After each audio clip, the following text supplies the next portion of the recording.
Good morning. How are you? So, what I don't understand right now is why is everyone so angry? And so I learned something when I was at URI. It's called Deconstructionism. So, and I don't know the actual, well, I should know the definition, I guess, but so deconstructionism, you take something you don't know, a word, whatever it is, a phrase, a word, whatever, and you literally look up the definition. That's it. And then from the definition, you form a new understanding of what that word is or phrase, whatever, right? So my question, why is everyone so angry? I don't know. I also, when I thought of anger or angry, I didn't know the definition.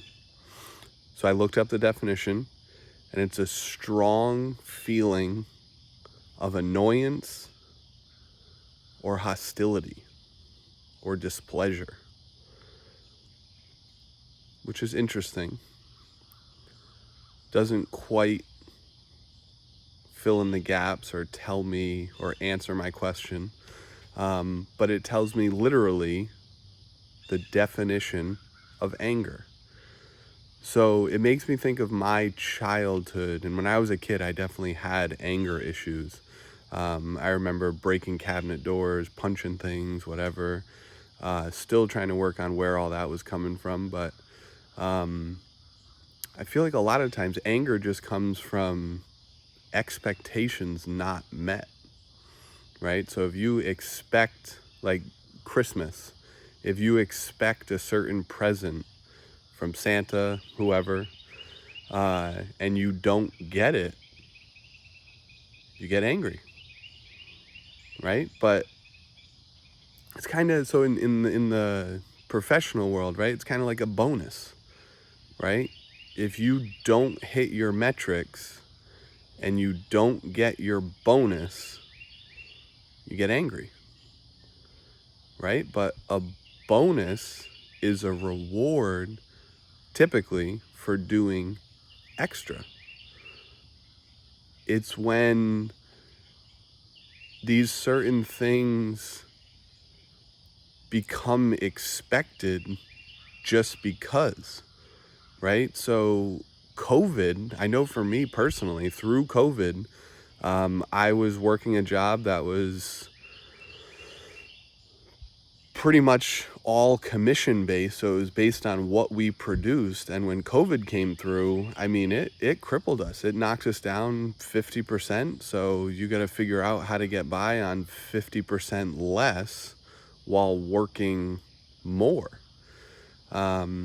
And you know, the stresses of COVID, I don't think anyone could fully prepare for something like that. But you know, we're, I think 18 months in, that's what everyone keeps saying. So 18 months into a global pandemic, at some point,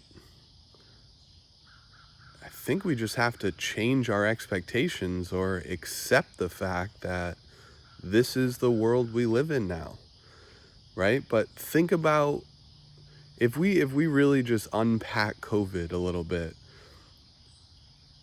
I know everyone's freaking out that they're gonna die and everyone's gonna die, and if you cough, you sneeze, someone's gonna die. I get it. People do die.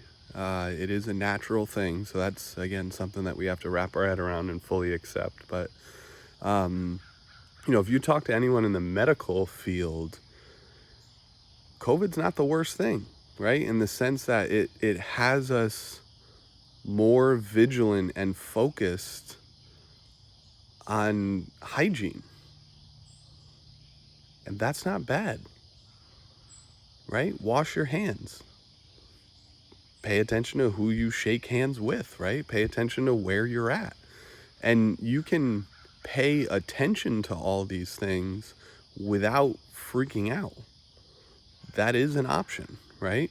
And that's where, when things get overwhelming, right? We no longer react normally.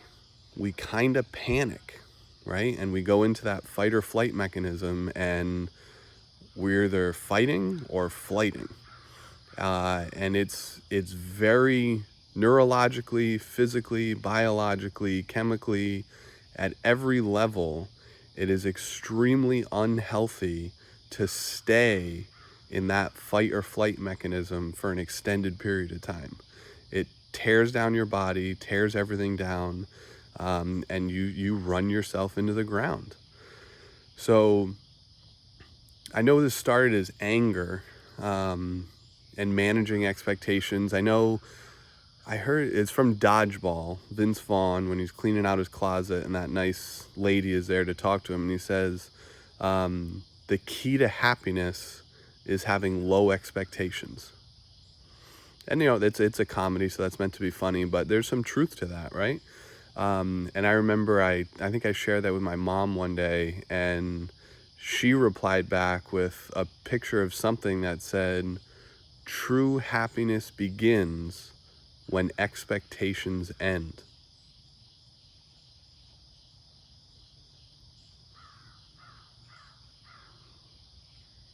So it makes you wonder, what do we expect? What are we expecting? What are we waiting for?